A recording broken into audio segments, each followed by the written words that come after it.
You'll be surprised at just how easy it is to create a silhouette from a photo on today's Scrapbook Showgram.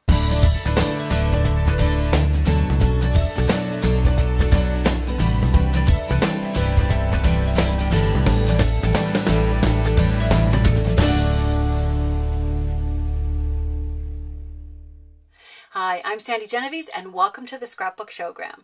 Well, today we're going to see how to take a photograph, just how easy it is to take and use that photograph as a pattern to create silhouettes like you can see here. Here is the silhouette that I created of Addison, and if you come past the middle over to this side, here is the one that I created of Quincy. And then I used a frame or a picture frame that had 3 openings, and in the middle I just have my journaling, or almost like a title page if you want to think of it that way, where I've rubber stamped sisters, and I've just used rubber stamps to label their names as well. Well, in order to begin, first let's look at how to create a silhouette. You're really going to be surprised just how easy it is to do this. First I had my niece, Allison, take a photo of each of the girls. And all she did, I think it looks to me like Quincy is sitting in front of her closet. And Addison's sitting on the john. I hate to tell you, I can tell that that's where she is. But that's how she got. And I said, just make sure it's a real side view. And if possible, let me show you. I said, even try to include like eyelashes that show from the side, because that really does make for a nice silhouette. Once she emailed these down to me, and I just printed them out on my printer, and it came just like this.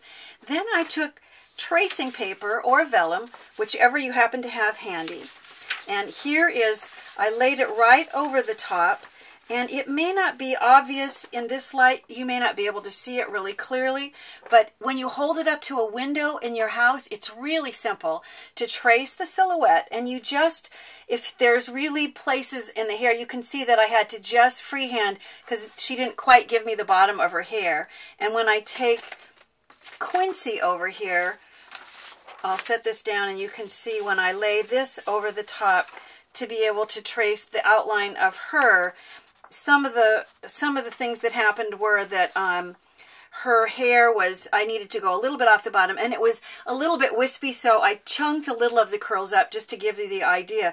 But it's very simple to be able to do this. And from this then, I put this back into my printer, and I reduced it down to 50%, which was just the size that worked for me for the pictures that I was putting into the frame. It was the size that looked nice inside the mat.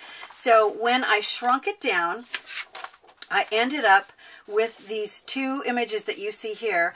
Then all I did was cut this, could just cut out around it. Let me show you what I mean. I didn't actually cut the detail. I just cut a little square around each of them. And then I took this, and I put a little bit of, just a dab of removable adhesive on the back, stuck it onto a piece of black paper, and cut this out, and it cut the black paper at the same time. And it was fairly thin black paper, so it was very easy to cut.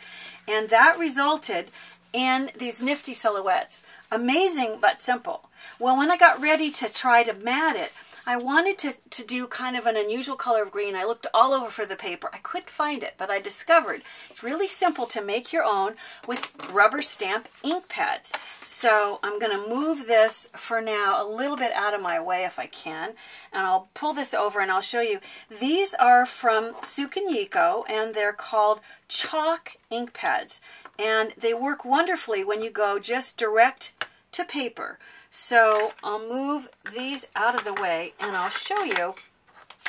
I have white paper that's about a ½ inch bigger than the 4x6 opening in my picture frame. And what I'm going to do is just take the ink, and I'm going to just start rubbing. You do want to work on a piece of scratch paper, because I'm just going to go right off the edge. How hard you press will dictate how much color you get.